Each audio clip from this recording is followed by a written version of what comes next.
I remember when I was going through my worst, and God used Concord to show me his best. Well, I've worked in media for 24 years. Once I graduated high school, I went to college, but I started working in my field. So I've been a radio DJ since I was 17, and I absolutely love it. So much that I've been told my job is my husband.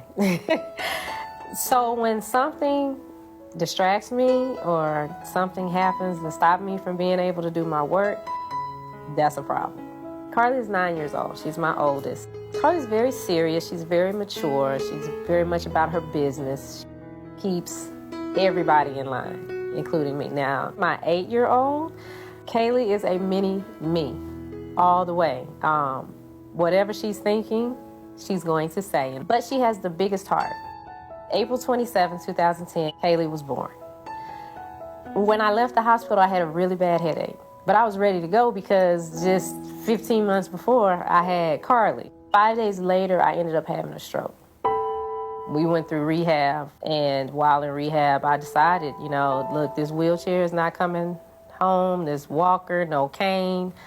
We got to get back to it because I got 2 little girls that I got to raise, and I want to be able to play with them. It was challenging, but I'm a mom, so I'm a mom first, so I just had to,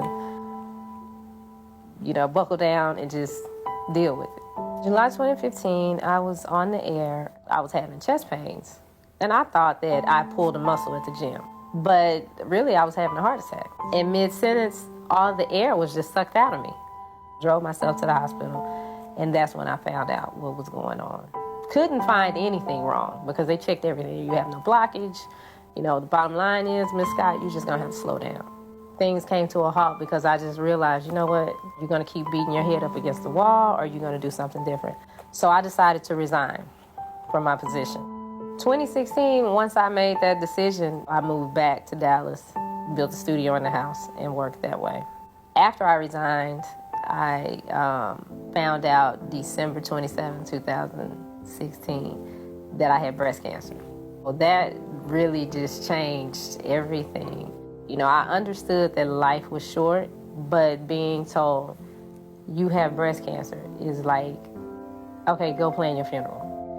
That's when it sunk in, that none of this stuff really matters. Work doesn't matter. You have 2 little girls. That's who you need to be focused on. I felt sad, and I was also worried.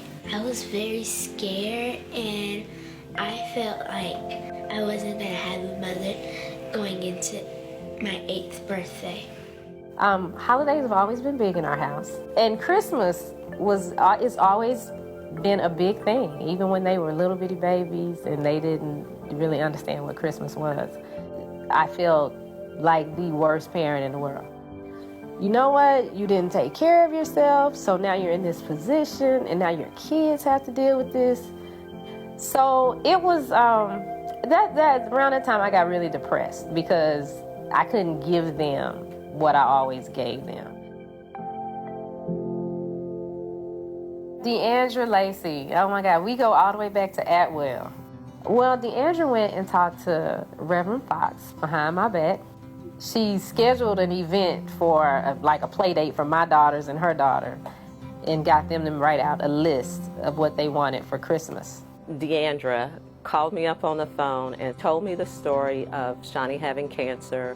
What was really heart-wrenching and really touched my heart was that Shani had told the girls that they wouldn't have a Christmas, and the girls were absolutely accepting of that. There was no back talk, there was no murmuring.